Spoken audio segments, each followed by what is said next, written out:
Hello everyone. So, pakita ko lang sa inyo paano yung um, pag-chat sa businesses or client. Say for example, na-assignan kayo ng team leader nyo ng set of leads. So, aside from email, best option is to click on the website.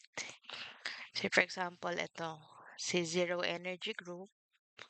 Pag kinlik nyo siya, punta kayo dyan sa mismong company. Ito na yun actually. Pag kinlik nyo tong contact, makikita nyo dyan lahat ng details niya, pati yung email. So, pwede kayo mag-send ng email, pero pinakaganda, punta tayo sa mga social media platforms nila. Example, Facebook, Instagram, LinkedIn. So, sa Facebook, pag kinlik nyo tong Facebook, ma-route kayo sa page ni company or ni business. And then, saka nyo ngayon gamitin yung script. So, yung script ko is eto. Copy nyo lang. Yan. Copy.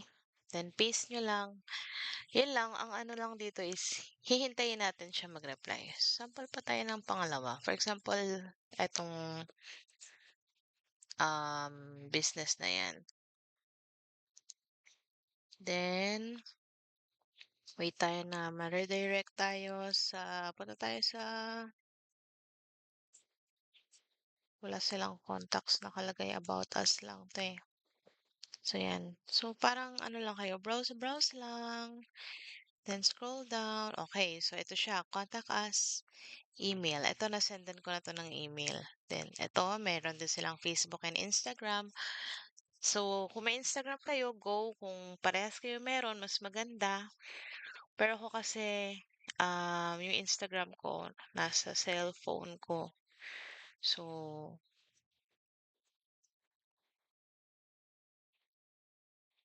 hindi ko siya ma-message sa Instagram. Mamaya na lang pag naka-phone ako kasi naka-laptop ako ngayon eh.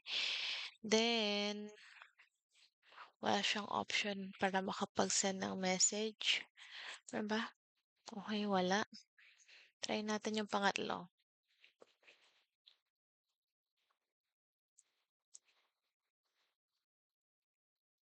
Yan. Contact us.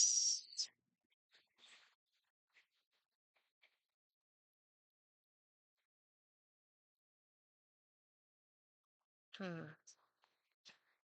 Parang wala siyang social media. Okay, so wala. Next.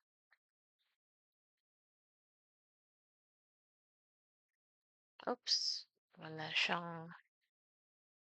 Oh, meron. About us. Contact. Okay, yan. Nasendan ko na rin yan ng email. Facebook. Okay, may Facebook siya. Oops, walang message. Follow lang natin yan. Basta ganun lang siya ng ganun. Then, pag nakachat po kayo ng message, saka kayo magka-copy-paste. Ngayon, kung anong reply niya, susundan nyo lang yung pattern ng script.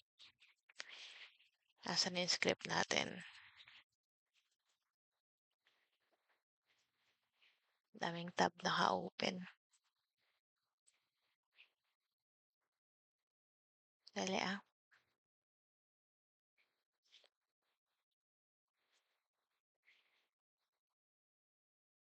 Oh.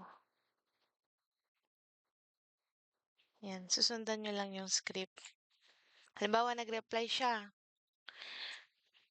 Then, eto lang. Yung mga appointment setter na ano, yun lang ang ika-copy-paste nyo. So, ganun lang siya. Thank you.